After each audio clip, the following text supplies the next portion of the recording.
Do Crohn's disease symptoms keep coming back? Tremfya guselkumab may help. At 12 weeks, rapid symptom remission was achieved in most patients taking Tremfya, and some experienced visible improvement of their intestinal lining at 12 weeks and 1 year. Individual results may vary. Tremfya is a prescription medicine used to treat adults with moderately to severely active Crohn's disease. Serious allergic reactions and increased risk of infections and liver problems may occur. Before treatment, your doctor should check you for infections and TB. Tell your doctor if you have an infection, flu-like symptoms, or if you need a vaccine. Explore what's possible and ask your doctor about Tremfya today. Call 1-800-526-7736 to learn more or visit tremfyaradio.com.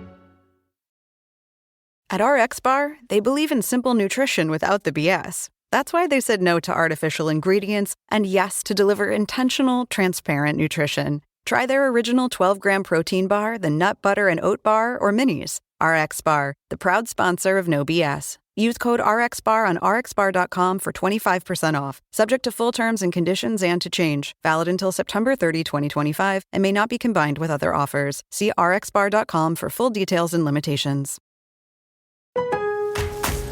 Now more than ever, Lowe's knows you don't just want a low price, you want the lowest price. And with our lowest price guarantee, you can count on us for competitive prices on all your home improvement projects. If you find a qualifying lower price somewhere else on the same item, we'll match it. Lowe's, we help, you save. Price match applies to same item, current price at qualifying retailers. Exclusions and terms apply. Learn how we'll match price at lowes.com/lowest price guarantee.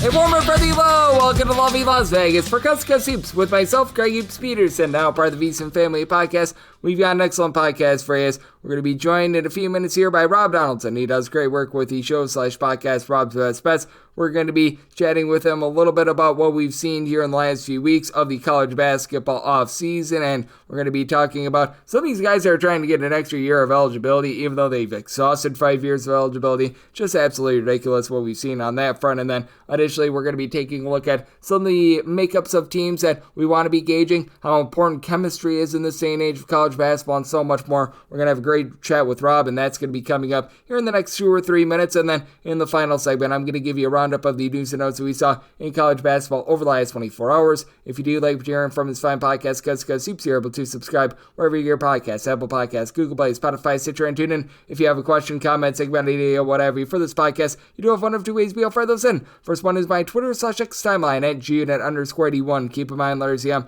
name does not matter, so per usual, please do send these into the timeline. The other way is via an Apple Podcast review. If you rate this podcast 5 stars, it is very much appreciated. And then from there, you're able to fire in whatever you'd like to hear on this podcast via that 5-star review. Well, I did not get in any Twitter/X questions today. Everything is powered by EdgeBoost over at EdgeBoost.bet. They're making sure that bettors are able to access their funds 24/7, 365 on leap years, 366 days of the year. And when you go to EdgeBoost.bet, type in that promo code of Greg, G-R-E-G. That'll give you a $1 match on your first deposit up to $25. That is at EdgeBoost.bet. Promo code Greg. Now let's dive right into it with our good friend Rob Donaldson. He does great work with the show/podcast Rob's Best Bets. Every single time he joins me, he lends such incredible insights as he's doing a lot on the baseball front this time of year as well, and that effort is always appreciated as he's one of the best minds out there. He's one of the best minds when it comes to being able to gauge college basketball as well, and you're able to follow him on Twitter/X at RobDFB. And Rob, it's always a pleasure, my friend. Thank you so much. Yeah, thank you for having me on. And, certainly college basketball, even, just a couple, 2 or 3 weeks removed, still creating a bunch of storylines, and I'm sure we're going to touch on a few of them in this episode here, but my goodness, what do we even do with kind of making up what's going on in college basketball right now?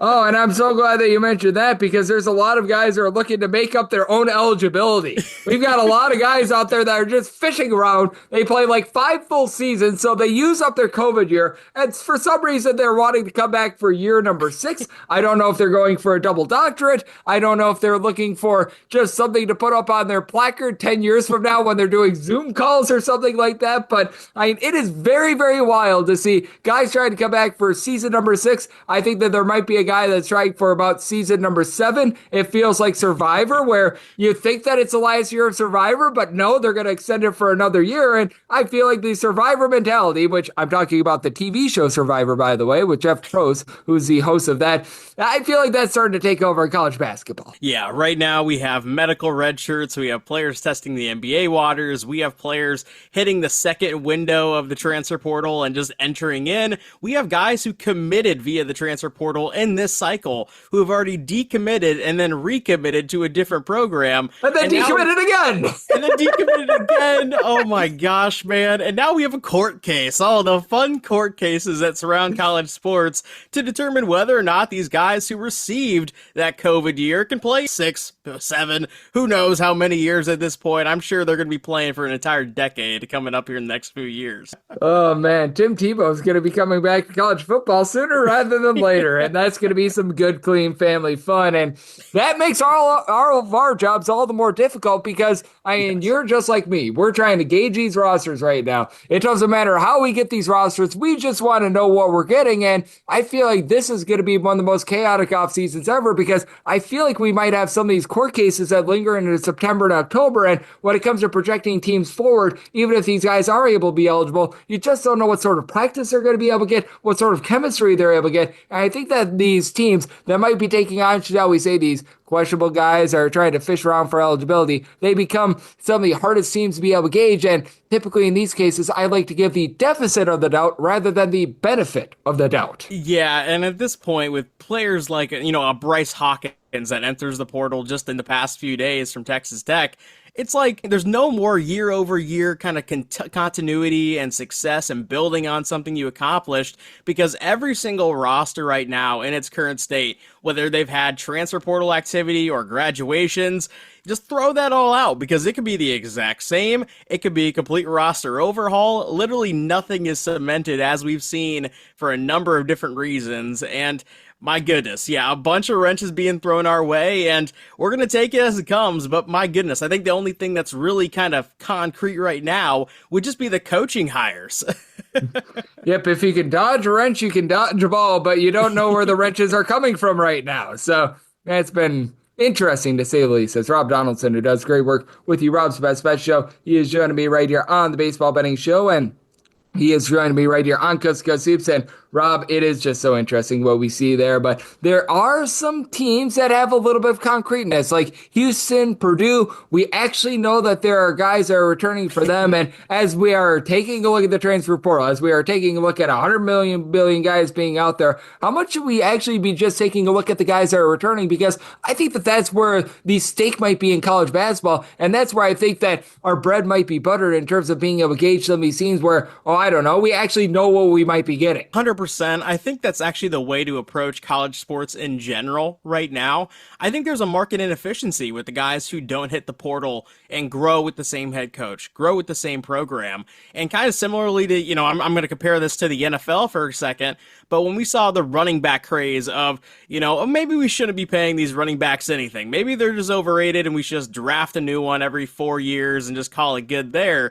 Well, now all of a sudden, Derrick Henry, Saquon Barkley are leading their teams throughout the playoffs and all the way to a Super Bowl. And everybody's like, you know what? Maybe we should start paying running backs again, as if that was the strategy that just kind of fell out the window because everybody got enamored with paying different positions, or in the case of basketball, attracting those free agent transfer portal type guys. I think sometimes when the portal, comes about and your favorite team adds a new shiny player, it's almost like, this is Christmas. This is what we've been waiting for. And the reality sometimes is that could serve as a detriment if he disrupts continuity or disrupts chemistry in the locker room. And sometimes the best benefit in these sports is just keeping the guys that you have and letting them grow within your program. Yep, I am right there with you. I think that it is so big to be taking a look at that. And I've been saying this before because it's sort of been in joking that it would be easier to note the guys not in the transfer portal rather than the guys in the transfer portal, but it's no longer a joke.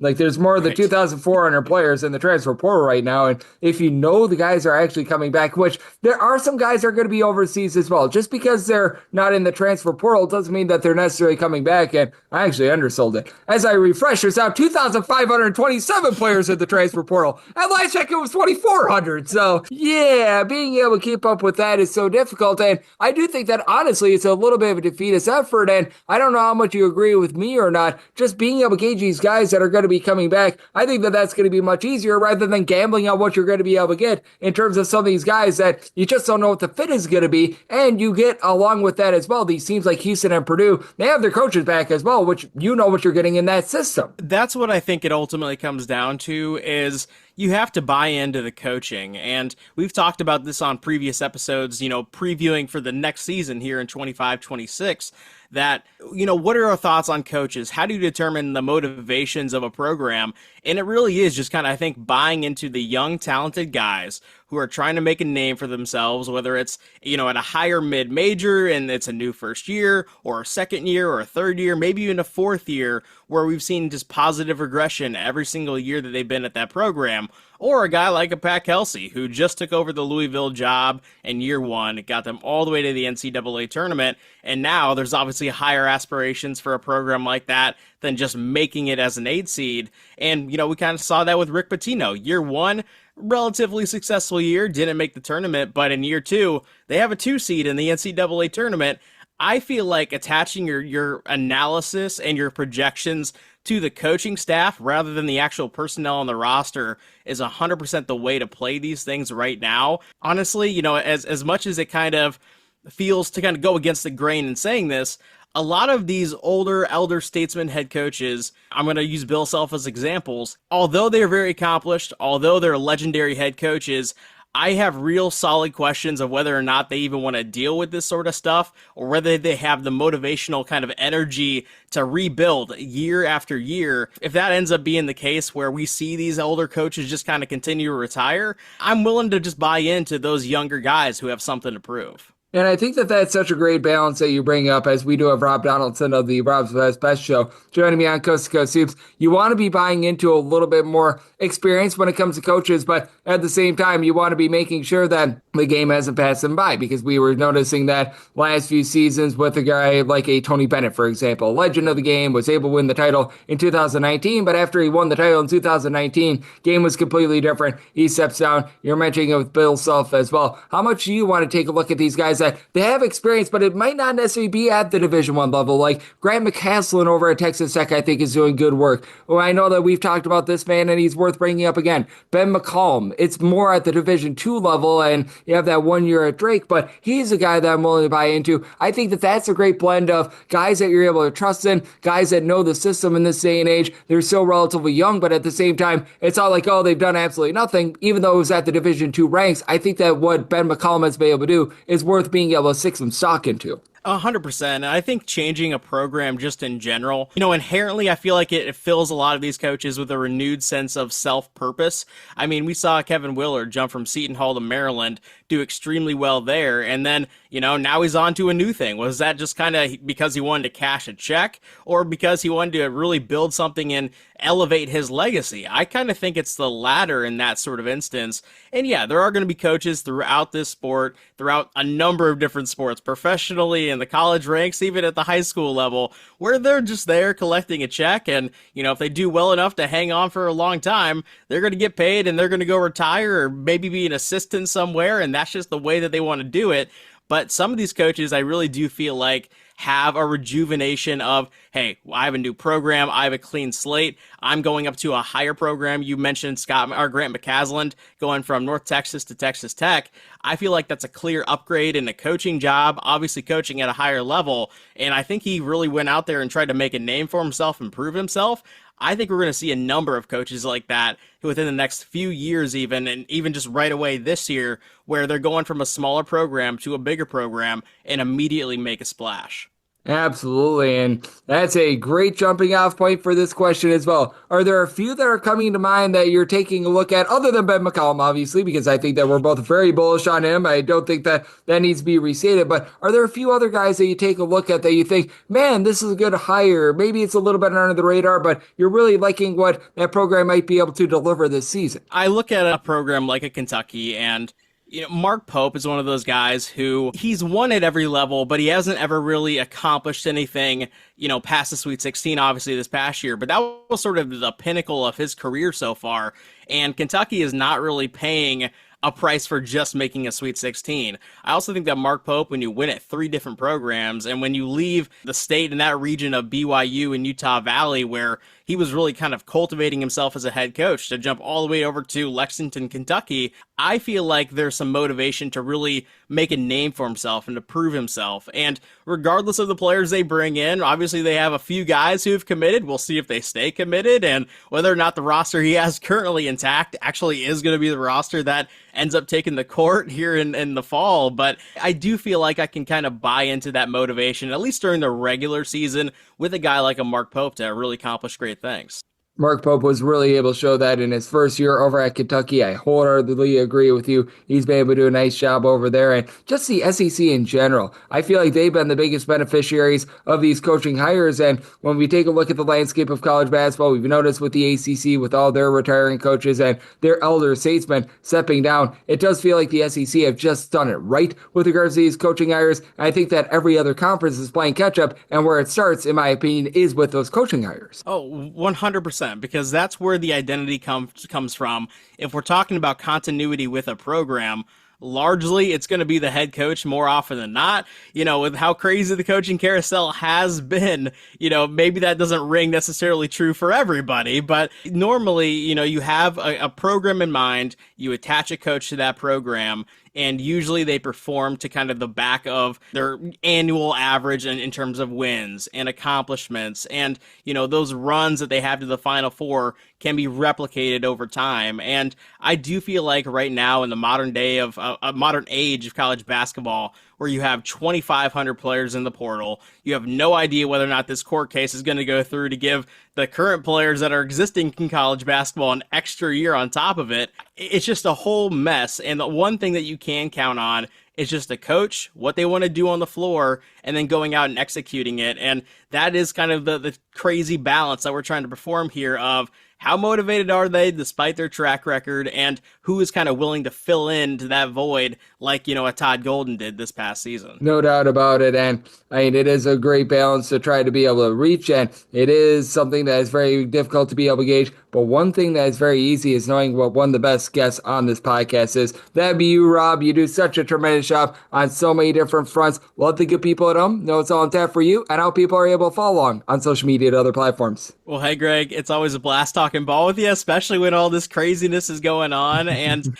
for those who want to follow my Major League Baseball bets or my college basketball bets once the season comes into form, you can do so on my Twitter/X page at RobDFB, and also on my YouTube channel, which is just my name, Rob Donaldson. But as always, Greg, I really appreciate having me on, man. And I always appreciate Rob. He does such an excellent job taking a look at this great game that we all know and love of college basketball. And every single time he joins me on such great insights. So big thanks to Rob for joining me on Coast to Coast Hoops, now part of the VSiN Family Podcast. And coming up next, how about if we give you a recap of the news and notes that we saw in college basketball over the last 24 hours?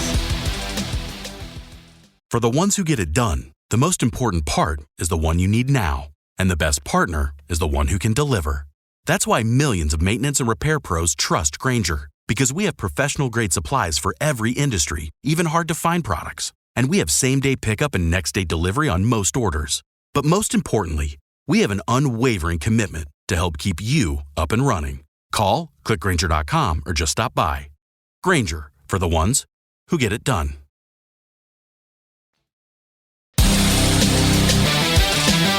And we're back here, lovely Las Vegas, for Coast to Coast Hoops with myself, Greg Hoops Peterson, now part of the VSiN Family Podcast. It is always great to be able to get Rob Donaldson aboard. He does great work with the show/podcast, Rob's Best Bets. Every single time he joins me, he lends such great insights. He did so once again today. So big thanks to Rob for joining me in the last segment. Now it is that time of the podcast that I'm going to give you a recap of all the news and notes that we saw in college basketball over the last 24 hours. good ad for George Washington here. Boo Boo Benjamin. He was over at Tarleton State, and he was like the lone guy over at Tarleton State that was able to stay healthy, averaging 14 points per contest, shot in that neighborhood about 38 or so percent from three-point range. He's going to be heading on over to George Washington. This is something big that they were missing last season with the Revolutionaries. I still like to call them the Colonials, but that said, they are now the Revolutionaries with this George Washington team. They last season had a lot of good defense. They had a lot of guys that were able to do a nice job of being able to hold down the fort on that side of things, but they just didn't have a lot of three-point shooting. They were outside the top 300 with that regard. Being able to have this sort of an ad,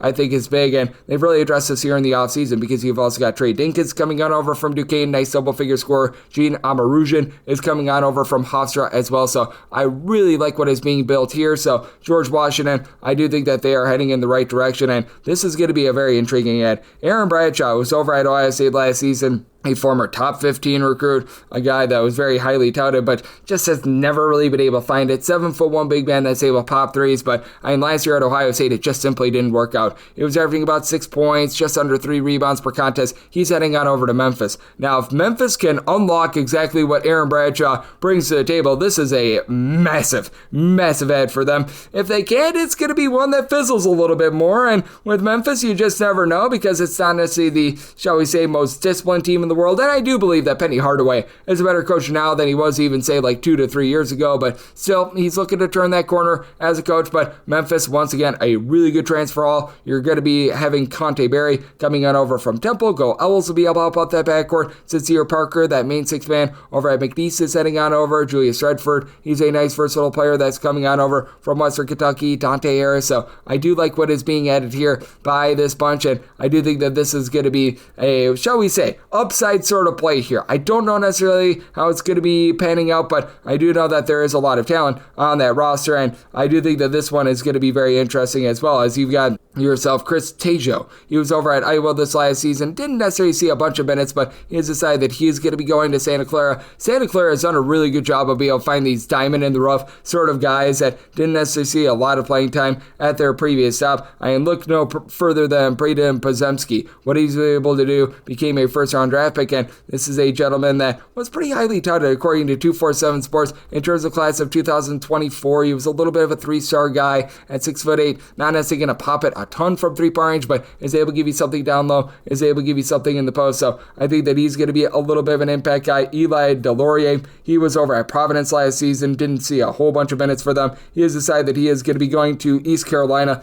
East Carolina is going to be adding a nice 6'10" big man, and East Carolina rock solid on defense last year in terms of the interior. Their outside defense, it needed a little bit more, shall we say, but this is a 3-star guy. He should be able to help them maintain that interior presence. They were one of the better rebounding teams in all of college basketball with East Carolina. This very much fits their system. This is going to be a nice fit as well. Ethan Butler, he was over at Northern Illinois last season. He was able to do a nice job of stuffing the stat sheet for them. He was logging for the team right around about 9 points, 4 boards, block, and half per contest. Now, he did miss darn near half the season last year due to injury, but he has decided that he is going to be going to Charlotte. For Charlotte, they just needed a little bit more of something on the inside last season. And for Butler, he's able to be an inside-out sort of player. Now, did not necessarily shoot it well from three-point range last season, but a guy that's able to be able to shoot just a few threes in general. I think that he's going to be able to come in. He's going to be able to be a nice little bit of an impact player. So I do like what he's going to be able to bring to the table, and I think that that's a nice add for them. I was mentioning the fact that George Washington was adding a guy. George Mason is losing a guy, but I do think that this is going to be a good add, as you've got Jeremiah Quigley, who last season just did not see any playing time over at George Mason. He was only out there for 9 games previously. I believe that he was over at Iona. He was all Metro Atlantic freshman player for them. He was logging about 11 points per contest. He has decided that he is going to be heading back to more of the northeast part of the country. He is going to be going on over to Binghamton. This is a very good ad for a Binghamton team that they just did need a little bit of three-point shooting pizzazz from a season ago. They had a lot of good rebounding a season ago with having Gavin Walsh in there, but being able to add a guy like a Quigley, who, when he was over at Iona previously, he was shooting in the neighborhood about 33.5% from three-point range, was able to be a nice inside-out sort of player, is able to give you about 3.5 assists per game. I think that that is really going to be able to help them out. And Binghamton, you may recall last season, they were one of the worst teams in regards to assist to turnover ratio. They turned the ball over a little bit too much. Being able to have an ad like this, I think that is very beneficial for them. This is also very beneficial. How about the fact that Dylan Mitchell is going to be going on over to St. John's? Certainly not a guy that St. John's is going to be looking to for his great free throw shooting percentage, but he was able to do everything else relatively solid over at Cincinnati. One of the top recruits from a few seasons ago in the recruiting cycle. I believe that was class of 2022. Last year, about 10 points, 7 rebounds, block and a half per contest over at Cincinnati as a starter for them. And I do think that he's going to be able to make a great impact for the team. We saw what Zuby Ejiofor was able to do last season over at St. John's. And for St. John's, they've done a nice job of being able to keep that defensive identity from a season ago. And they've also been able to add some nice shooters in the portal, bringing in Ian Jackson, that's rock solid, Jusan Sanan, Osiah Sellers, Bryce Hopkins. This is looking like a really good roster, and it's very well-rounded up and down the boulevard. Oregon State, they're going to be looking to be well-rounded as well. Stephen Olawani, who last season he was over at Southern Indiana, where he was logging about 14 points, threw in there about 6 to 7 rebounds, a block, a steal per contest. He's going to be heading on over to Oregon State. Oregon State did a really nice job with Michael Rota over the last few seasons, and this is going to be very much a new-look Oregon State team, but I do think that this is a solid ad. Now, if you're relying upon him to be like your go-to guy or something like that, Oregon State is going to be in a little bit of a rough ordeal there, but for Oregon State, they did a nice job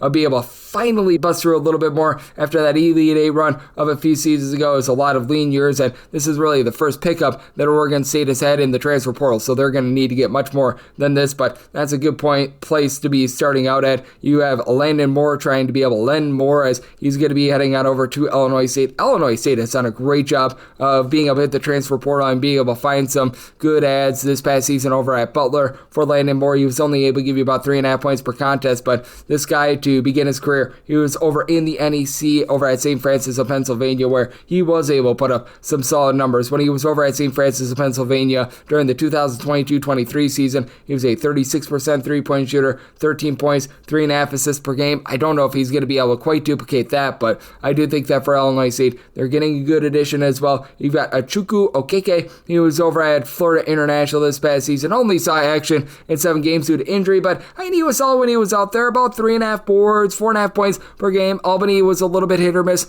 on the glass this last season. I think that this is going to be a solid ad for them. For Albany, it's been a bit hit or miss for them under the tutelage of Dwayne Killings, as they've went from being super duper slow to being super duper up tempo. So they've really had a different team every single year that Killings has been in the fold for Albany. We'll see what they're going to be able to get this season, but I mean, you could tell that the NIL collectives in the America East are getting deeper and deeper, as he's going to be coming on over with Nasir Muhammad, who was over in Northern Illinois this past season. Will Richardson was a rock-solid player over at Fordham, man. They also are bringing in F.A. Wes Ingram. He was able to average about 4 boards per contest over Riders, so this is a bunch in Albany that is really building a nice, well-rounded team, so I do like what is happening there. I also do like the fact that you've got a guy in Kashawn Porter that's heading on over to Evansville. Evansville has really been able to build themselves up a little bit more here recently with Porter. He was the main number 2 scorer for NC Central this last season. Shot 37% from 3, 11 points, a little bit over a steal per game for Evansville. They are making the most out of what they've got. You've got Coach Ragland doing a really good job, in my opinion, of really being able to build things up, as this Evansville team a few seasons ago, they were just left with absolutely nothing whatsoever. They don't necessarily have the highest NIL collective, and they're going to need to add a few more guys in the transfer portal, but that's a good place to be able to start. You've got Justin Porter heading on over to Clemson, and Clemson has done a really good job of just being able to find these solid guards. Maybe not the most flashy guards in the world, but these guys that you can tell that they're solid and be able to integrate them in their program. I think that this is a great fit with Porter. This last season, he shot about 36% from 3, 15 points, steal per contest, part of a Middle Tennessee team that has one of the best perimeter defenses in all of college basketball. This is a really nice ad that I like, and this is an ad that I like as well. Western Kentucky used to be in the same conference as North Texas. Now, the North Texas transfer in Grant Newell, he has decided that he is going to be going on over to Western Kentucky, and last season for Newell, he was able to average about 6 points, a little bit under 4 boards per contest, began his career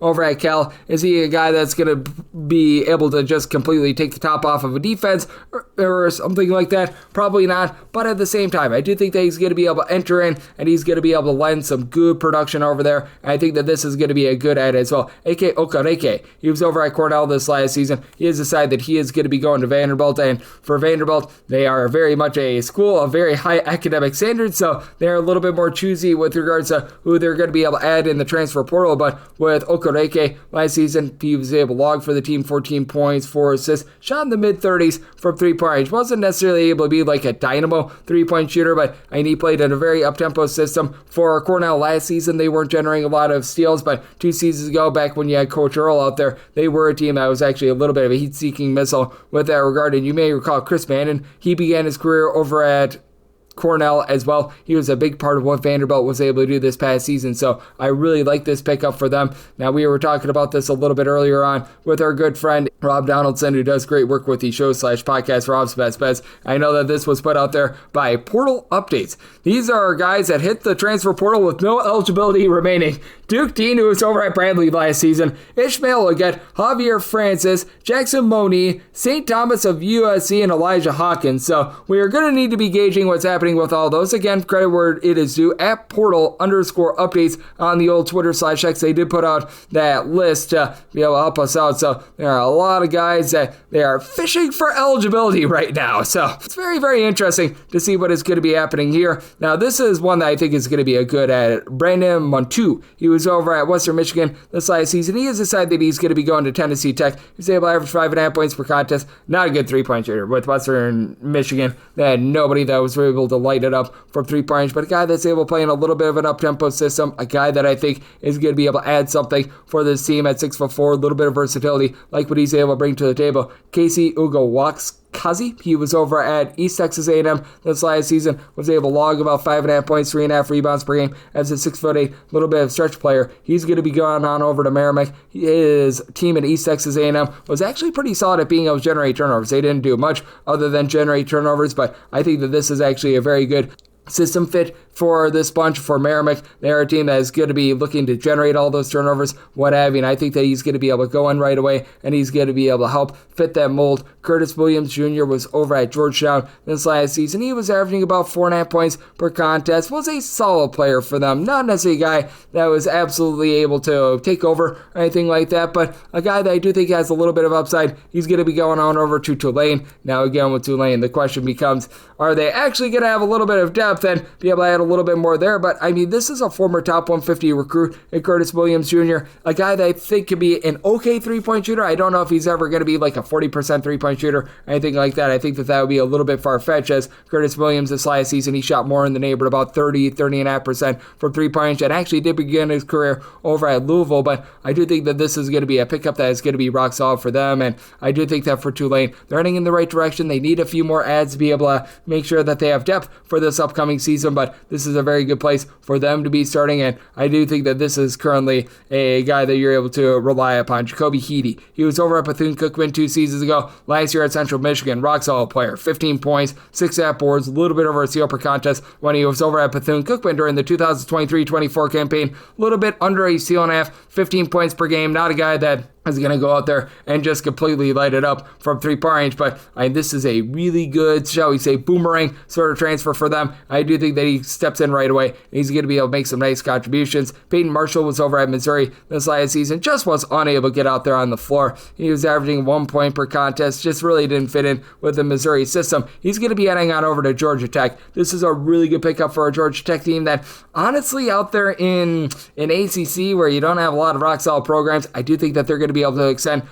ascend a little bit more. The only other transfer that they have coming in right now is Cam Kraft, a nice sharpshooter who was over at Miami of Ohio, was a part of one of the more, shall we say, explosive offenses in all of college basketball. I do think that this is a pretty solid ad for them, though, and for Peyton Marshall coming out of high school, he was a former top 100 recruit of 247 Sports, so he does have that pedigree. I do think that for Georgetown, after they had Bay and Dogo do such a good job for them down low, being able to add a guy like this that's going to be able to hit the glass, that's going to be able to give you those nice post moves on a guy that I think is going to be lighting it up from three-point range or anything like that, having that sort of versatility, but I do think that this sort of an ad that is going to be doing a lot of good for them. By the way, with regards to at Portal_updates, they also put this out as well. Here's a few more guys that have no eligibility that are in the transfer portal. Bent Lykin of UC Irvine, Claude Harris, Sebastian Thomas, Nikolai Louis Jacques of Colgate, along Jalen Withers of North Carolina. So the gifts just keep on giving. And when it comes to a lot of these guys that I give you the news and notes on from college basketball, I use a lot of verbal commits and portal underscore updates like I'm taking a look at right now. So, I mean, that just is absolutely hilarious right there. And this is going to be a relatively good get, in my opinion.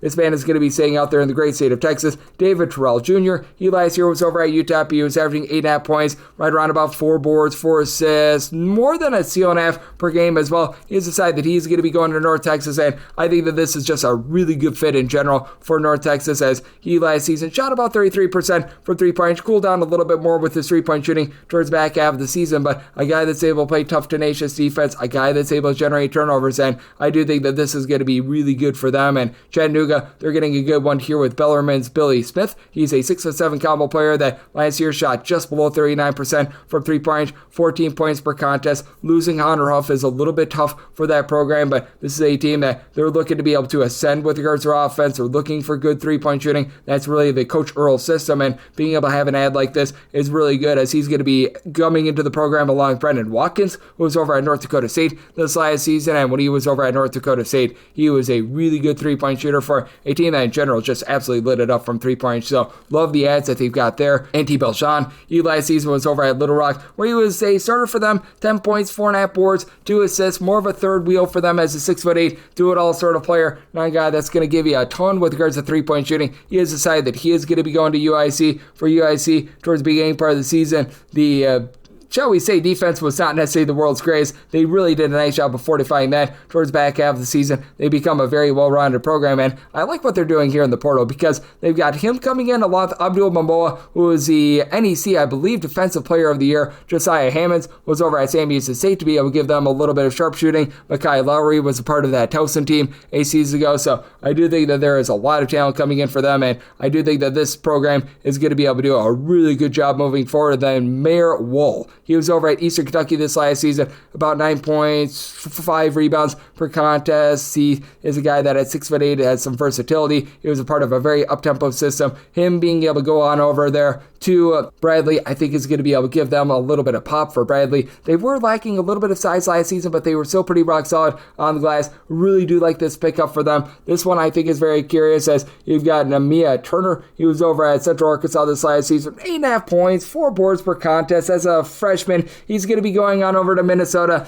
This guy I don't think is going to be seeing a lot of minutes in general. I think that this is more of a depth ad in general. Maybe as a junior, as a senior, he's seeing minutes. You have to think that this is going to be more of a multi-year commitment to this kid rather than a year number 1 commitment. But if that's the foundation that Minnesota is looking to lay, that's going to be good for them, as they're already bringing in Bobby Durkin, a nice sharpshooter who comes on over from Davidson, Robert Viola, who's going to be able to give them some rock solid low post play coming on over from San Jose State, Langston Reynolds, guys like this. So I do like what they're building over there.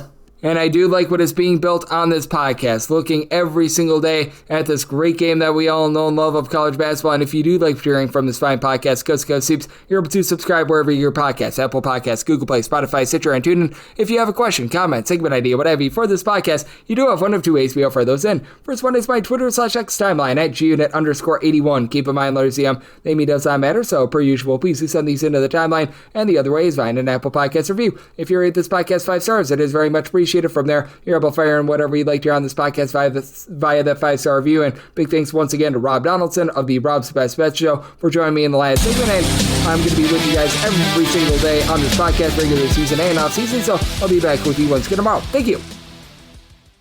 If your job at a healthcare facility includes disinfecting against viruses, you know prevention is the best medicine. And maintaining healthy spaces starts with a healthy cleaning routine. Grainger's world-class supply chain helps ensure you have the quality products you need when you need them. From disinfectants and cleaning supplies to personal protective equipment, so you can help deliver a clean bill of health. Call 1-800-GRAINGER, click Grainger.com, or just stop by. Grainger, for the ones who get it done.